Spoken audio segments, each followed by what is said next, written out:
tayo po mga kapatid ay talagang nais ng Panginoon na manubalik tayo sa Kanya. Hindi naman po nangangulugan na nandito tayo every Sunday ay talagang nakapanubalik na tayo sa Kanya. Dahil ang tinitignan ng Diyos ay ang ating mga puso. Hindi po for the sake of attendance. Pangalawa na lang po yun. So, purihin ang Panginoon sa mga awiting iyon. Salamat sa Diyos at narito tayo ngayon. Amen. Ayan po, welcome po muli natin ang na-invite ni Sister Milet. Si Sister Eileen Ignacio. Welcome na kanina pero hindi namin yung name. Ayan po sila. Kasama yung kanya dalawang chikitin. Ayan po. Ano po siya? From End Time Missionary. Ayan. Saan po ito, Baras? Rizal. Ayan. Welcome po kayo sa gawain ng Panginoon. At siyempre sa lahat po, welcome ang bawat isa. Ayan po, purihin ng Diyos sa umagang ito. At manalangin po muna tayo. Salamat Panginoon sa umagang ito dahil tinago din po kami dito para makapag-aral po kami ng iyong salita. Hayaan po ng Panginoon ang pagkilos ng iyong banal na Espiritu at paunawa Panginoon sa buhay ng bawat isa sa amin ang mensahe mo na nais may parating. At wala po ang distraction sa aming kalagitnaan. Dakilan ang pangalan mo Diyos, in Jesus' name, Amen. So, wala pong ating dalawang pastor ngayon. Nag-visit po sila sa ating local church sa CTTP Caloocan. Yung in-announce si pastor dati na i-visit nila. So, maaga kanina, nandun na sila Pastor Allen at si Pastor Johnny. So, ayan po. Pero darating po sila mamaya kasi mayroon pa tayong continuation ng ating statement of faith. Diba, meron tayong ilang afternoon na natin ginagawa yung pag-aaral patungkol sa doctrine or iba-ibang ating inaaral. So, salamat sa Panginoon. So, ang topic ko po ngayon ay loyalty. Ayan po. Dahil naka-series po tayo, di po ba? Series yung ating inaaral. So, nasa letter L na tayo. Loyalty. So, ano nga bang loyalty? Siguro familiar na tayo, no? Loyalty. Ito po yung quality or state or an instance of being loyal. Ayan po. Ito po ay unswerving in allegiance. So, kung constant, palagian ng katapatan. Ayan po. Such as faithfulness, ayan po sa mga law or sa government or sa king, ano po, yung pagiging loyal or pagiging faithful natin. Kasi synonyms lang po naman ang loyalty at saka yung faithfulness. Ayan. Pwede rin po tayo maging faithful sa private person to whom faithfulness is due. Katulad ng faithful ka sa husband mo, dapat vice versa. Ganon din sa si husband to wife. Di ba?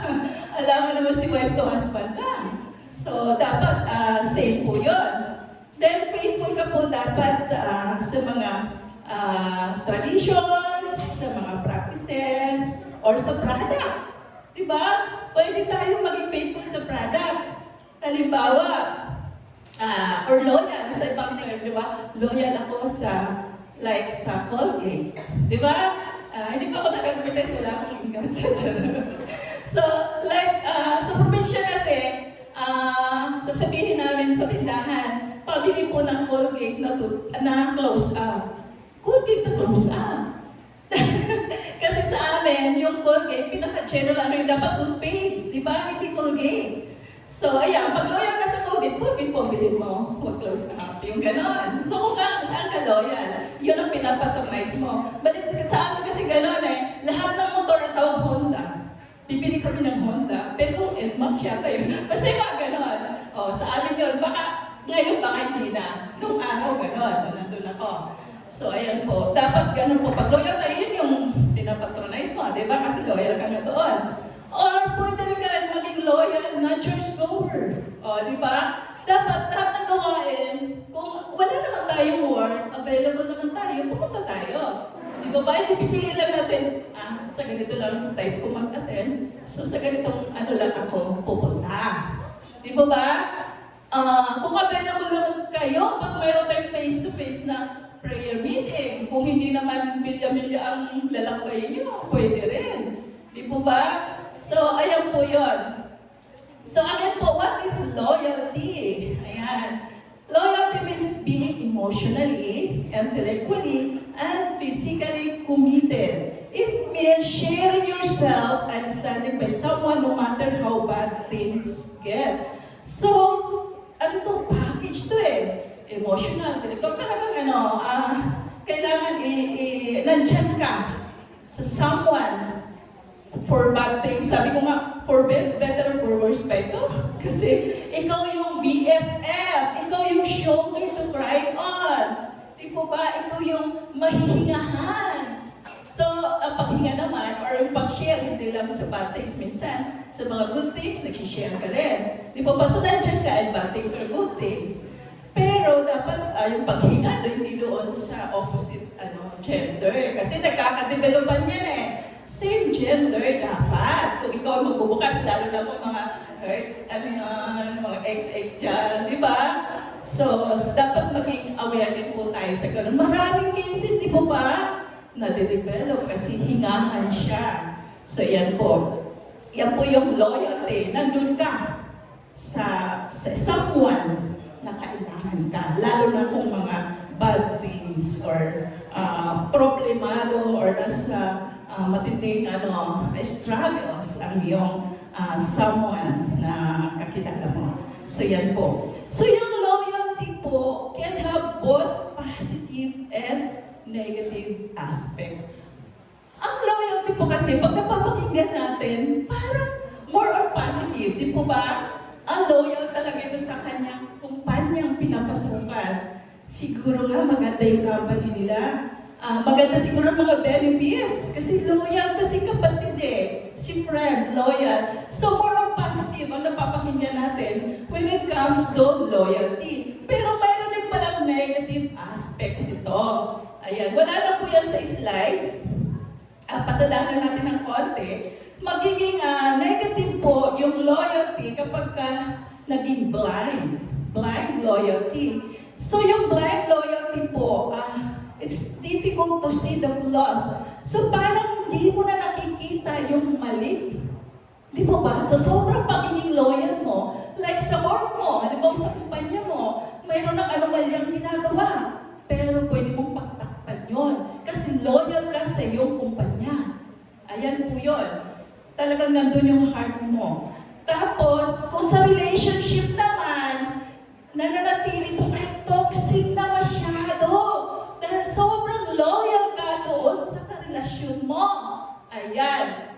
Katindi ng mga yan, pero talagang nagtitiis kasi loyal nga. Pero, nagiging negative pala yun pag sobrang loyal. Hindi naman natin sinabi maghiwalay kayo, yung mga nag-aaway, ayusin niyo. So, yun po yun.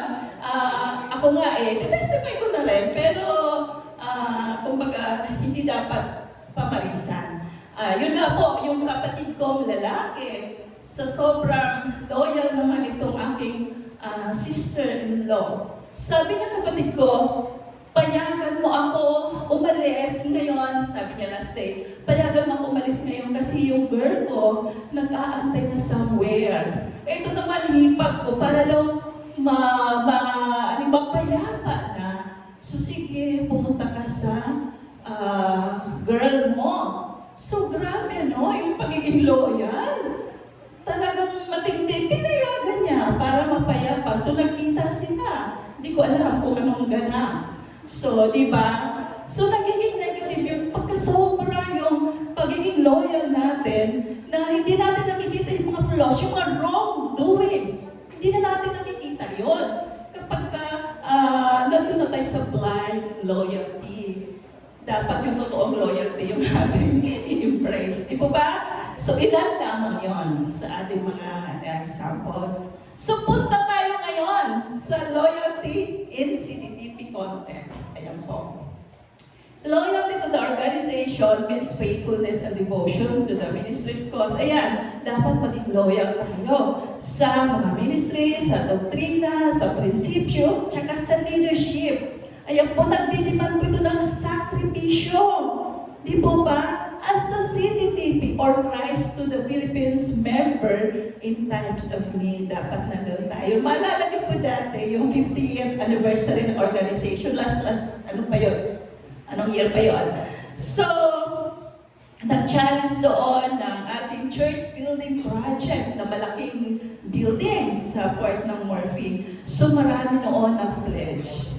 Kahit yung buong allowance sila sa buong isang buwan ay pledge nila para maging kabahagi dito. Ang iba, one time bigayan, yung iba, in-stagger nila. So yung mga ganon, maging kabahagi po tayo. Ganon po tayo kapag ka-loyal tayo sa ating organization. Our unwavering support in good and bad times. Ayan po. It may mean foregoing our own self-interest. Or pwede natin i-deny or santabi ang ating mga pansarili para lang po sa ikabubuti ng ating organization. It is speaking positive things about CTTP and its leaders. So dapat hindi natin sisiraan yung ating organization. Di po ba? Baka mamaya, mayroon kang kausap, ay sa inyo ba? May mga ganyan-ganyan ba? Mga disciplinary ano ba? Ay wala eh. Ay maganda pala sa inyo. Walang ganun. Sa amin, dinidisiplina pag mayroon kang ginagawa, lalo na kung may nahandle ka mga ministry. Di po ba? Tapos yung group leader ko pa, nakatutok sa akin. So hindi nila tinitreasure na mahal kayo ng church. Kaya may ganun tayo talaga. Dapat hindi natin bigyan ng masamang mga pakulugan yon.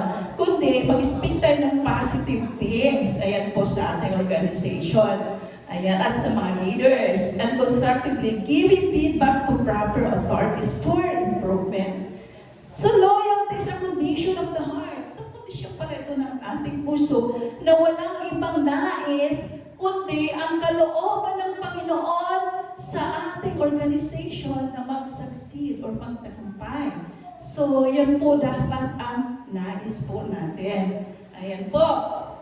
So, kung titignan naman po natin, pag-usapan natin ang loyalty, may 4 po tayong pag-aralan. Yung biblical, recipients of loyalty, impacts of loyalty, tsaka yung expressions of loyalty. Pero ngayon dito muna tayo sa number 1, biblical loyalty or loyalty in the Bible. The word loyalty brings to mind a powerful sense of belonging and solidarity when it comes to the idea of wholehearted fidelity coupled with unswerving devotion and duty. Ayan, in the Bible, the concept of loyalty is purely relational. This means our whole being is truly committed to someone. Such loyalty is expressed to us in both the divine and human realms as given to us in the first 2 commandments. So ito po yung 2 commandments na palagi natin nababasa, palagi natin naririnig, di po ba? Love the Lord your God with all your heart and with all your soul and with all your mind and with all your strength. Grabe. So kumbaga, hindi tayo magsawa dito sa salita ng Diyos nito kasi nagagawa na ba natin na mahalin ang Diyos sa buong puso natin? Nagagawa na kaya natin yun? Buong puso, buong kaluluwa, buong pag-isip, at saka buong lakas. So, kumbaga, mabigat itong salita na ito ng ating Panginoon, pero dapat natin gawin. At saka love your neighbor as yourself. Grabe, no? As yourself. Pero malimit sa atin, bilang tao, syempre atin muna. Sarili mo na, di ba? Sa kanila, sa kanya. Kapag ka may tira-tira ako, o yung mga gano'n, o may panahon ako, sa kanila. Extra ano na lang sa kanya. Pero, as yourself na katulad sa sarili natin, ang pagmamahal natin sa ating mga neighbor. Ang neighbor natin, alalahanin natin hindi lang yung kadikit ng ating bahay, kundi mga nearby, even enemies. Ayan. So, bigat, no? Kaaway mo yun eh. Di ba? Bisan yan, hindi mo naman kaaway talaga eh. Pag ano lang, sa mga, minsan kasi mayroon tayo talaga halimbawa, sa mga ashes lang, hindi mo gusto, hindi ka na masyadong nakikibigyan sa kanya. So, lalo na ito, enemies talaga to. So, yan. So, ayan po, mayroon tayo mga examples sa Biblia na napadaanan na rin po ni Ate Sita yung iba dito. Kasi kawing-kawing po itong topic natin ngayon. Di ba? Related. So, ayan po. Yung loyalty po sa biblical examples nandito katulad po ni Ruth. Magtaka kayo kung Elizabeth Espejo po ang nandito. Wala naman ang pag sa Bible. So, sila-sila po yun. Si Ruth to Noemi. So, for the sake din, namula dito nung nakaraan. So, kailangan natin balikan. So, si Ruth po ay, di ba, may asawa, namatay ng asawa, may anak siyang dalawa, namatay din. So, sinong naiwan siya at saka yung manugang niyang dalawa. So, sabi niya, umuwi na kayo sa inyong mga ina. Sabi niya, total, wala ng mga anak ko. Sabi niya, ang desire pa nga ni Ruth ay ni Naomi, mga pag-asawa pa itong mga manugang niya, si Ruth tsaka si Orpah. Pero, ayan, si Orpah naman, umuwi sa kanila. Pero si Ruth, grabe ang loyalty niya sa kanyang biyanan. So kung mapapasa po natin, wag po natin basahin siguro sa verse 16 to 17. Maganda kasi isang chapter, di ba? Chapter 1 ng Ruth, di ba? Makukuha po talaga natin yung content, masarap basahin. So, mababasa po natin dyan, no? Hindi natin isa-isahin na yan. Na grabe yung loyalty ni Ruth sa kanyang biyanan. Na kahit saan ka pumunta, doon din ako. Oh, saan ka mamatay? Doon din ako. Doon din ako nilipin. Yung Diyos mo rin. Ang sabi pa nga niya, that separates you and me. So, kamatayan lamang ang pwedeng maghiwalay sa kanila. Grabe talaga ang loyalty ni Ruth. Mayroon kaya tayong makikita ganito sa panahon natin ngayon. Grabe. Ganon po ang loyalty ni Ruth sa kanyang biyanan na si Naomi. Mayroon pa po si David. Napaka-loyal niya kay Saul. Sa 1 Samuel 24 verse 10, sabi ko nga, buong chapter niyo po basahin para mas ma-enjoy niyo. So, napakabuti talaga ng Panginoon. In-spare si Saul ni David. Ano po? Binigay na nga si Saul ni David Ay, si Saul ng Diyos Binigay na kay David. Sabi ng Panginoon, andyan gawin mo kung anong gusto mo gawin sa kanya. Pero sabi ni Saul, hindi ko kaya pagkuhatan yung aking king o yung aking hari. Sabi gano'n. Napansin niyo yung kwento last time. At saka, talaga yun naman ang kwento talaga. Natakot lang yung Antisita. Doon sa kuweba na pinagtaguan nila David. Kasi si David hinahanap ni Saul kasama ng 3,000 ba yun na kanyang piniling mga mahusay na mga kawan. So, yung kung saan si Saul nag-jebs. Sa NIV kasi na version dumumi. So akin lang po yung term yun nag-jeps siya, naabutan siya doon sa may kuweba. So, nag-jeps po siya doon. Hindi niya alam na si David nalo sa loob at saka mga tauhan niya. So, kaya nila patay. Sabi nga ni David sabi ng mga tauhan ni David, ayan na. So, kumbaga, ito na, pagkakataon na. Ganon. Tapos, nagtabas pa siya ng laylayan ng damit ni Saul. Diba? Nagtabas si David. Katunayan talaga na nasa kamay na niya. Kaya niyang gawin kung ano gusto niyang gawin, pero hindi. Hindi niya po ginawa yun. Di po ba? Hindi naman nakita na Saul na nandun sila David siguro sa sobrang lawak ng kuweba. Nasa kaloob-looban siguro banda doon sila David. So, nag-jeps po talaga siya doon. Hindi siya pinatay. Di po ba? Tatawa sila sa jeps So, yun po yung pagka-loyal ni David kay Saul. Iyan po yung kwento nung before ng 24 verse 10 sa 1 Samuel. Ito yung nagbalik si Saul mula sa pagtugi sa mga Filisteo. Ayan po. Kasi may nagsabi sa kanya na si David nagtago doon sa Engedi. Ganon. Kaya naglakbay sila papunta roon. Inaabutan siya, di ba? Tawag ng kalikasan. So, ayun po yun. So, sino pa yung mga loyal sa Bible? Si Joshua. Loyal siya sa Lord. Ang sabi ni Joshua, but as for me and my household, we will serve the Lord. Diba? Ako at ang aking sambahayan. Talagang magsiserve kami sa Panginoon. Maglilingkod kami sa Diyos. Kaya pasalamatan natin yung ating mga kapatid na talaga nagsusumikap din, yung ating mga kapamilya na madalas sa ating Panginoon. At hindi lamang kapamilya, ating mga friends natin na wala pa sa Lord, talagang kung may pagkakataon talaga, i-grab natin na talagang may bahagi sa kanila ang salita ng ating Panginoon. At mayroon pa, si God to Israel sa Deuteronomy 7 verse 9. Know therefore that the Lord your God is God. He is the faithful God, keeping His covenant of love to 1,000 generations of those who love Him and keep His commandments. So grabe ang pangako ng pagmamahal ng ating Panginoon kahit sa 1,000 henerasyon pa. Di po ba? Ayan, ganun ka-faithful ang ating Panginoon. At another po si Jesus to the Father sa Luke 22 verse 42. Father, if you are willing, remove this cup from me. Nevertheless, not my will, but yours be done. So ito po yung scenario before His arrest, yung human nature ng ating Panginoon before siya is crucified, di ba? Nanalangin siya sa Ama. Although wag tayong malito kasi ang Son at saka yung Father isa lang, ang Holy Spirit na inaaral po namin ito sa Statement of Faith pagkalinggo ng hapon.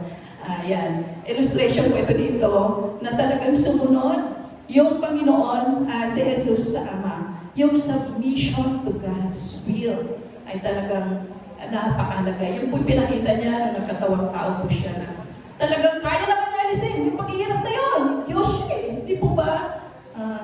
Pero nanalangin pa rin siya sa Ama. Ayan. Pero sabi niya, not my will but yours be done. So yung submission, naalala ko dating preaching din ni Sharon, ang dami talagang nag-aray-aray talaga noon. Kasi submission. Ang hirap mag-submit, di po ba? Ayan. So ngayon, punta naman tayo sa recipients of loyalty. Ayan po. Sa recipients po kasi o receiver o beneficiary ng loyalty, tayo din po yan ang magbe-benefit kapag loyal po tayo. Yung church, magbe-benefit. Church with one another. Ayan po. Sabi po sa Galatians 6 verse 2, carry others' burdens, and in this way you will fulfill the law of Christ.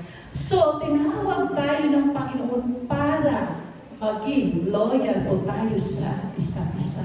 Supporting each other. Yan po ang nais ng ating Panginoon. Ayan. Tapos may mga benefits pa. Ayan, kapag loyal po tayo sa ating local church, yan po yung benefits natin. Sa discipleship, di ba may ginaganap tayo ng mga D-group. Yan, nasa discipleship journey po tayo. So get connected po. Talagang huwag tayong umiwas. Connected po tayo dapat. Dahil kapag connected po tayo dito sa discipleship, dito po tayo matutulungan lumago. Dito po tayo magkakaroon ng accountability at saka connection. Ayan. Kaya harap-harap na po ng D-group. Take time po, talagang make time pala para sa mga kapatid natin. Nais po talaga natin na sabay-sabay tayo lalago sa ating Panginoon. Ayan. Then kapag nag-grow na po tayo, so may opportunity na po tayo mag-serve sa Panginoon. Magkakaroon na po tayo ng ministry. Ayan. Kaya dumadami na po kayo nag-involve sa ministry eh. Siguro nakikita nila na pwede na sila. Kasi sila rin naman maka-assist ng kanilang spiritual growth tsaka yung kanilang mga D-group leader. So ayan, nag-involve na po. Marami-rami na. Then may fellowship din po tayo na mararanasan. Fellowship, higit sa lahat, yung presence ng Lord, at saka yung fellowship po natin sa kapwa natin. So, di ba tayo po yung mga recipients ng loyalty. Hindi mo masasabing, ang boring ng pagiging Christian. Baka naman kasi, feeling mo boring, kasi huli ka na dumating, nauna ka pa umalis. Ayaw mo makipag-fellowship. So, boring talaga naman. Di ba? Boring talaga yun. Wala ka man lang, hanggang ngayon, hindi mo kilala si ganito, si ganun. Yung naka-green kanina,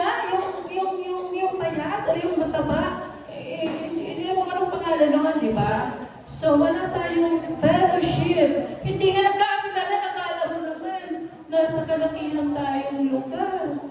Di po ba, iilan lang, tapos hindi pa magkakilala. Di po ba? Amen ba? So, yun po, kailangan ng fellowship po natin sa isa't isa. Mapapalakas po tayo sa pamagitan ng ating mga kapatiran. Ang saya ngayon, fellowship, at ang saya ng sama-sama naglilingkod sa Panginoon. So yan. Then ipapakita din muli dyan yung loyalty sa CTTP context kasi palagi po niya talaga ipinapakita yan. Yun, pasaparting pa may its leaders. So yun ang speaking positive things about yan po, pati sa mga leaders. So mga leaders din po ng church ay recipients po ng loyalty. Yan nga lang po, dapat mayroon tayong confidence sa mga leaders natin and submit to their authority. Nagpapasako po ba tayo? O may sarili tayong gusto, ang gusto natin tayo masusunod. So sila pong nangangalaga sa atin, di po ba? So do this so that their work will be a joy. So masaya sila makapaglingkod, makapag-serve sa atin kapag matuto naman tayong magpasakop sa kanila. Yung puso po natin dapat may willingness to follow their godly leadership. Nasa Hebrews 13 verse 17 po yun. So di po ba, dapat ay pasakop po tayo, mga kapatid. Amen po ba? Amen.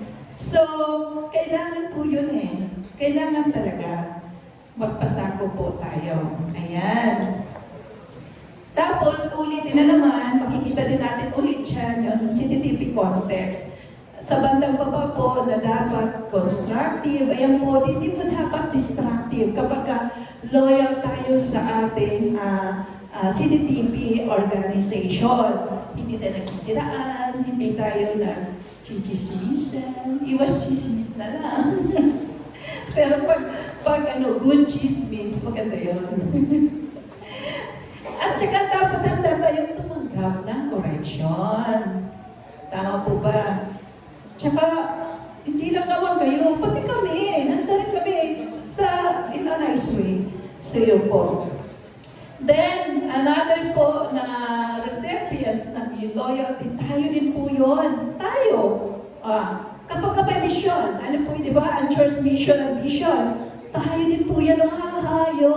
So tayong recipient, pagka-loyal tayo sa Panginoon, hahayo ka kay sa antay-dali ng Diyos. Di po ba? Sa Matthew 28 verses 19 to 20 po yun. Sabi naman ng Panginoon, and surely I am with you always to the very end of the age. Sabi ko nga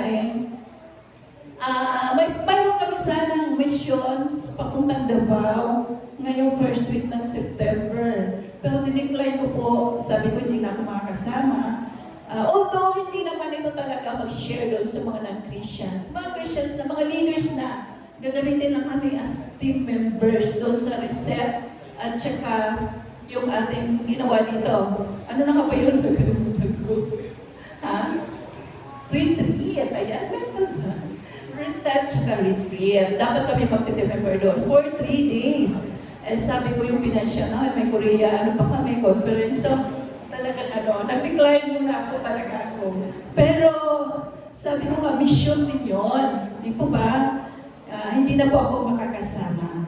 So, being loyal to the church means being committed to this mission. So, ayan, dapat as a whole. Tayo isang church, dapat committed po tayo sa mission. Wala po dapat tayong competition.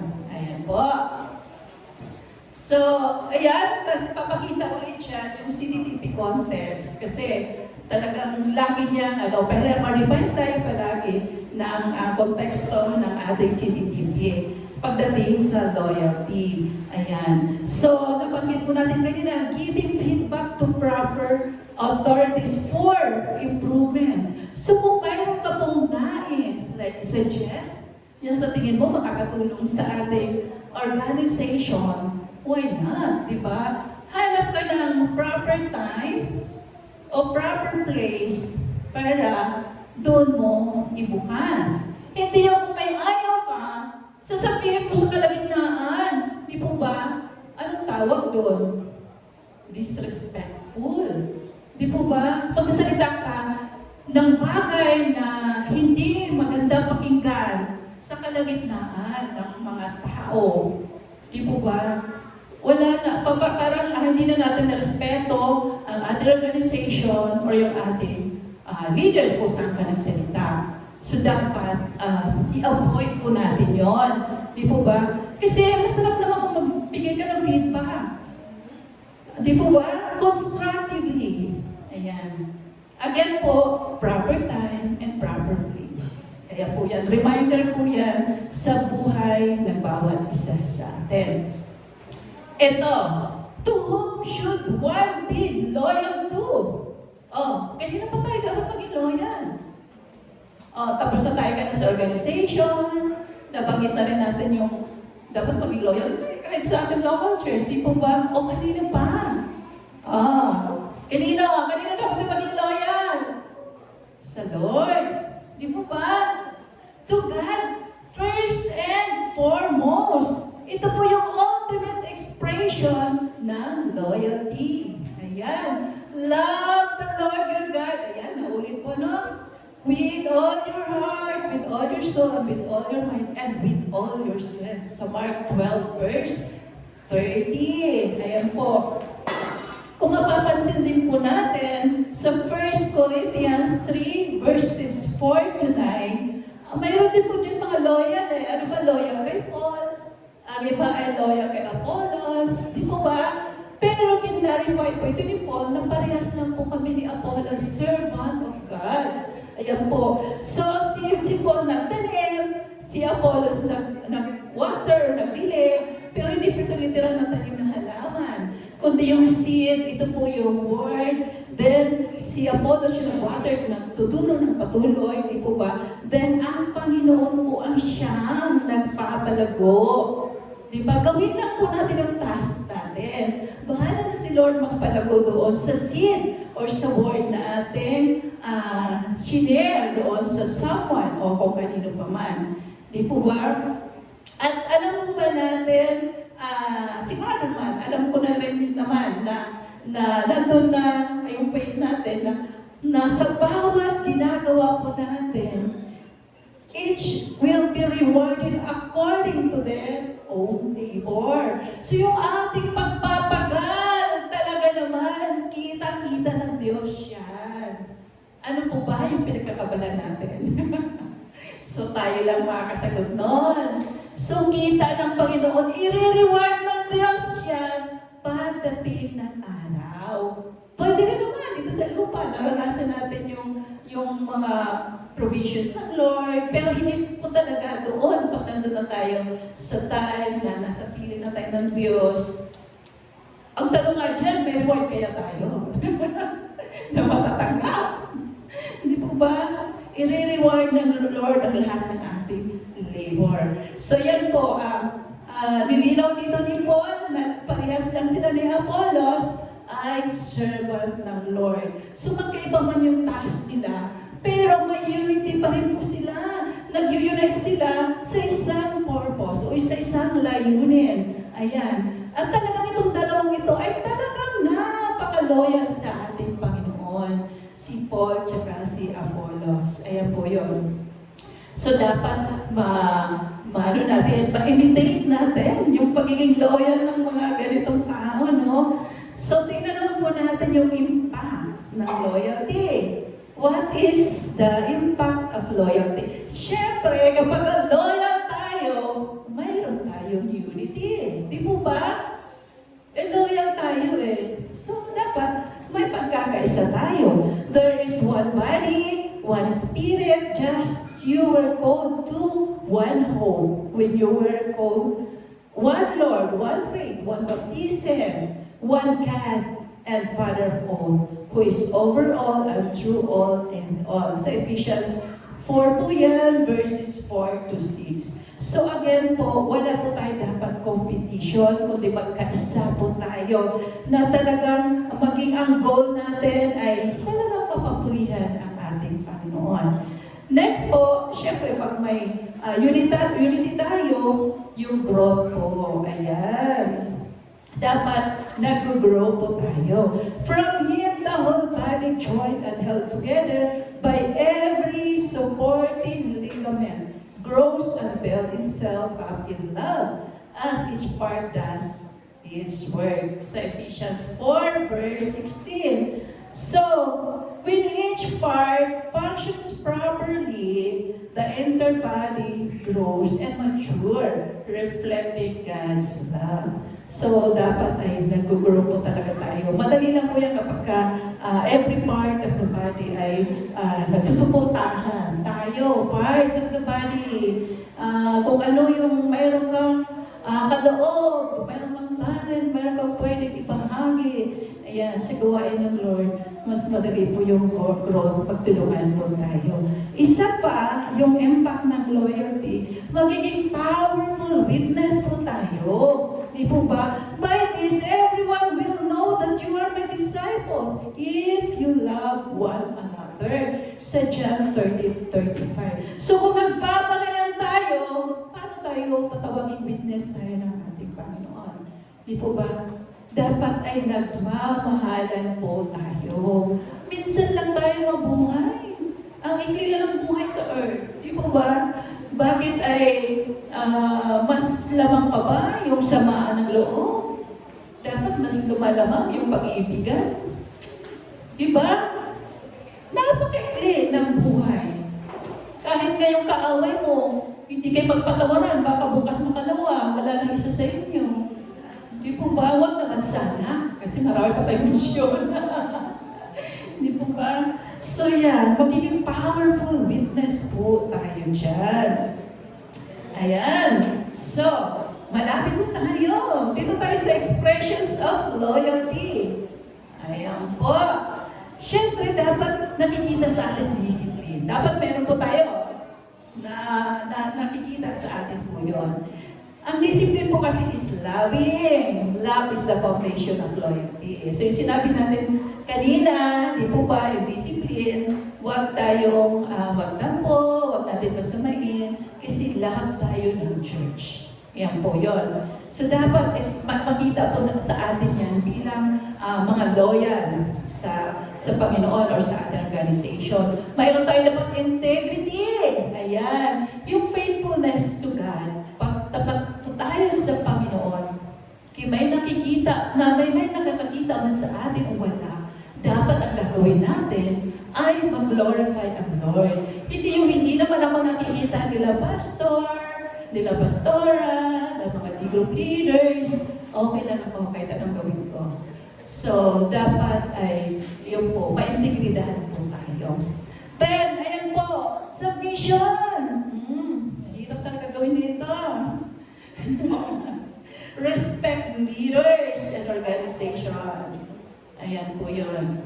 Mahirap gawin, pero kaya natin gawin kung i-adapt or i-practice talaga natin ang humility o yung pagpapasakop sa kanila kung sino man ang namumuno. Di po ba? Dapat may commitment tayo. Ayan, in good and bad times. Si commitment, mahirap din ito, no?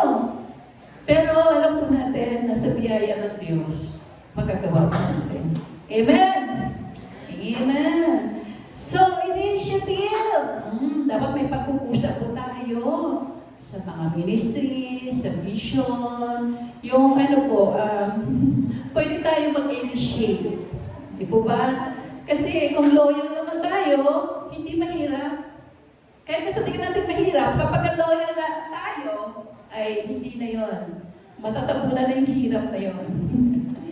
Next po, partnerships. Ayan. Dapat loyal tayo sa body of Christ, being a partner. Ayan. Dapat meron tayong someone, di ba? Magiging partner natin sa mga ministries. Ayan. Through excellence. Excellence in service is what He truly and richly deserves. So, deserve ng Lord po yung excellence na service natin or yung paglilingkod natin sa Kanya. Ayan po, excellence. And then yung stewardship, ayan, dapat faithful tayo. Sabi dito sa title, sa talents, ayan, sa time, ayan. So faithful po ba tayo sa time? O pupunta lang ako sa gawain kung feel ko na. Minsan pa, pinagpipray pa, Lord, kalooban mo ba makadalo ako sa gawain ngayon? Ano ba naman? Siguro pag na-late ako, Lord, hindi mo kalooban na dumalo. Kasi hindi paligo, tanghali na eh. Di po ba? Mayroon pa bang ganun? Minsan may narinig akong kapatiran. Siguro pag hindi ako nakarating, hindi kalooban ng Diyos na mag-attend ako ng Sunday service. May ganun pala. Kahit nasa tahanan lang yan, ha? Parang gusto niya, pero natatabunan ng siguro mga kung anong household chores, tapos, ayan na, inano na sa Lord, kung kalooban mo, hindi ako ano. Kung baga makakarating mo ng oras, hindi pa nag-step, wala pang hakbang para pumunta. So, yun na nga. Dapat maging good steward po tayo. Yes! Pupunta tayo pag, syempre, loyal tayo kay Lord, pupunta tayo ng before ng time or on time. Ayan po. So, ayan po, ang CDTV vision natin. Ulitin po natin. Ayan. Sino po kayo makaka-memorya? So, ano nga po yun? CDTV vision 1, 2, 3.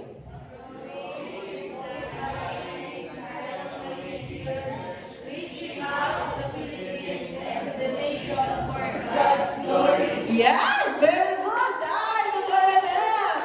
So, yung mga hindi pa naka-memorya, sikapin po natin ma-memorya natin yung vision ng ating organization. So, next, yung mission naman. Ready? 1, 2, 3! Wow! Memorya na! Ay, yung apat na emphasis, yung apat na letra. Alam niyo yan?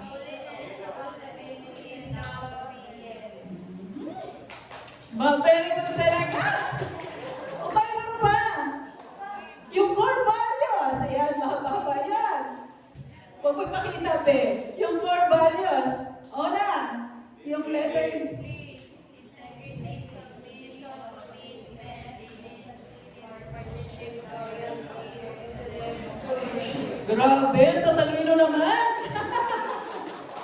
Congratulations po sa inyo. Matakas pa yung memory, ano? So, salamat sa Panginoon. At ulit-ulitin po natin i-recite yun. Kahit siguro nagluluto tayo or ano man ginagawa natin, pwede natin ilagay sa kapirasong papel hanggang sa memorya po natin. At later on, magiging kabahagi na tayo doon. Kasi nanamnamin natin palagi eh.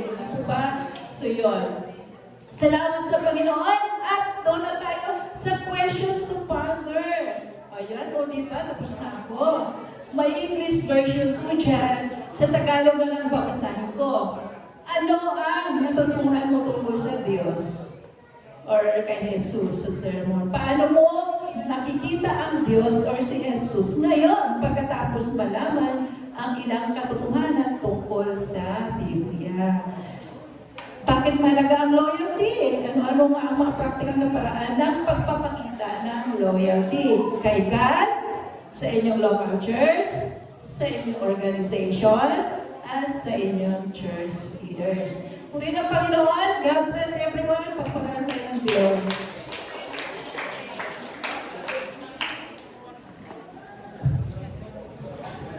Tinatawagan ko na po